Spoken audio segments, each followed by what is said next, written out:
நம்ம மதத்துக்கு என்ன பெருமைன்னா அந்த தியானம் தத்துவம் ஞானம் அப்படிங்கிற ரூபம் நமக்கு புரியலே, அது போயிடுது. ஆச்சார அனுஷ்டானங்கிறது முடியல, அது போயிடுது. கடைசியில ஹிந்து மதம்னா என்ன அப்படின்னா கோவில் வழிபாடுதான் நிக்கிறது. அது போயிடுத்துன்னு சொல்ல முடியாது. ஏன்னா இன்னைக்கும் எந்த தேவதையா இருக்கட்டும், எந்த கோவிலா இருக்கட்டும், லட்சக்கணக்கான ஜனங்கள் இன்னைக்கும் போறா, வெறி பிடிச்சாப்பட போறா. புதுசா ஏற்பட்ட கோவில்களுக்கும் போறா, பழமையான புராதன கோவில்களுக்கும் போறா. இன்னைக்கு அந்த ஆலய வழிபாடுங்கிற உணர்ச்சி இருக்கு. மக்களுடையதுதான் ராஜ்யம் அப்படின்னு ஆயிட்டதுனால கோவிலுடைய சொத்தெல்லாம் ஆக்கிரமிச்சுட்டு சில பேர் பழைச்சுட்டு இருந்தாலும், கோவிலுடைய திருவாபரணங்கள்லாம் சில பேர் கொள்ளை அடிச்சுட்டு போனாலும், ஆனால் மக்களுடைய நெஞ்சமட்டிலும் மாற்ற முடியாது. மக்களுக்கு ஆறுதல் கோவில்ல தான் இருக்கு.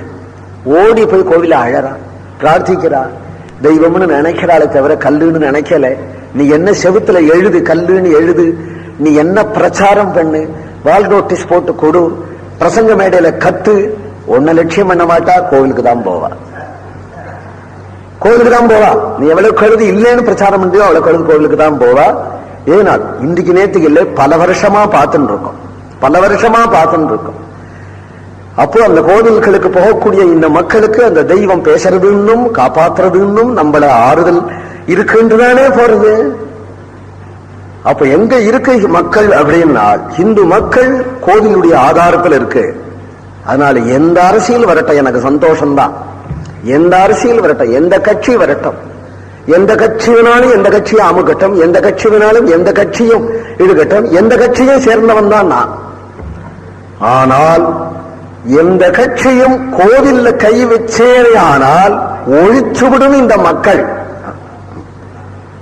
மக்களுக்கு நீ வேற எதை பண்ணி கொடுத்தாலும் இந்த மக்களுக்கு சமாதானம் ஆகாது. நீ எவ்வளவு பெரிய ஆஸ்பத்திரியை கட்டு, எவ்வளவு சகஜங்கள் பண்ணி கொடு, எவ்வளவு டாம் கட்டு, எவ்வளவு ரோடு பண்ணு, எவ்வளவு மில்லுகளை ஏற்படுத்து, ஆனா கோவில்ல கை வச்சுட்டா ஒழிஞ்சு போயிடுவேன். அந்த உணர்ச்சி இன்னைக்கும் மக்களுக்கு இருக்கு. ஜாகிரதை. அந்த ஒரு ஹிந்து உணர்ச்சி உண்டு. அந்த உணர்ச்சி தான் இன்னைக்கு இந்த தர்மத்தை காப்பாற்றுறது. அப்படின்னு சொன்னா நமக்கு அந்த உரிமை இருக்கு. இந்த உரிமையோடு நாம கத்தணும். அதுதான் இன்றைய ஒரு சமுதாயம். அப்படி வைக்கணுமானால் எல்லா ஆலயங்களையும் உள்ள ஒரு வழிபாடும், ஆலயங்களுடைய புனருத்தாரணமும், ஆலயங்களுடைய சொத்து எவன் சொத்து, ஆலயங்களுடைய சொத்துனா எவன் சொத்து? தனிப்பட்ட கட்சியினுடைய சொத்தா, ஆள்ற கட்சியினுடைய சொத்தா, தனிப்பட்ட மனுஷனுடைய சொத்தா? எந்த காலத்துல யார் கொண்டு கொட்டினா அந்த நகைகளை ஒரு ஆலயத்துல ஜாக்கிரதையா வச்சிருக்கிறதுனால்தானே பொதுஜன சொத்து அந்த திருவாபரணா. அனாமதேயமா போயிடுதுன்னா எப்படி போகும்? அனாமதேயமா எப்படி போகும்? உனக்கு தெரியாமையா போகும்? பிளான் போட்டு போறது, அவ்வளவா பிளான் போட்டு போறது.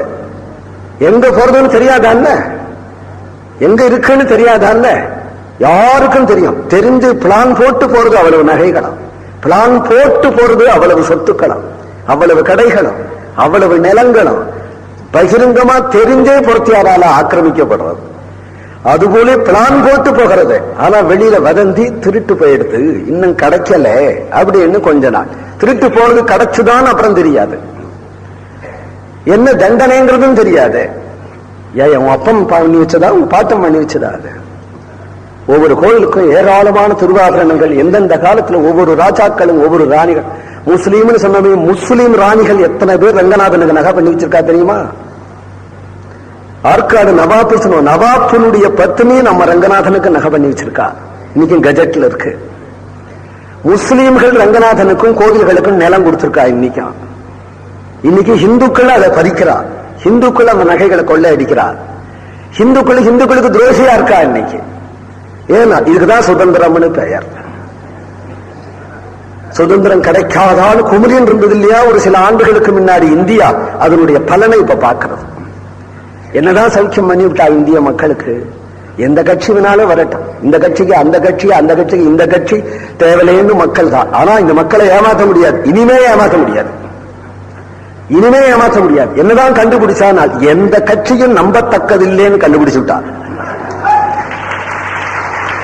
எந்த கட்சியும் நம்பத்தக்கதில்லைன்னு இன்னைக்கு கண்டுபிடிச்சு விட்டார்.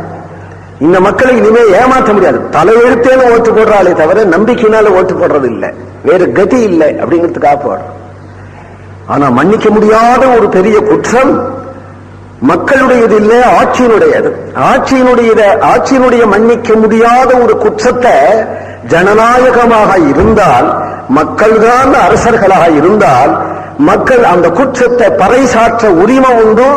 மன்னிக்க முடியாத ஒரு குற்றம் கோவில்களை கவனிக்காதது, கோவில்கள் சொத்துக்களை நகைகளை சூறையாடுறது.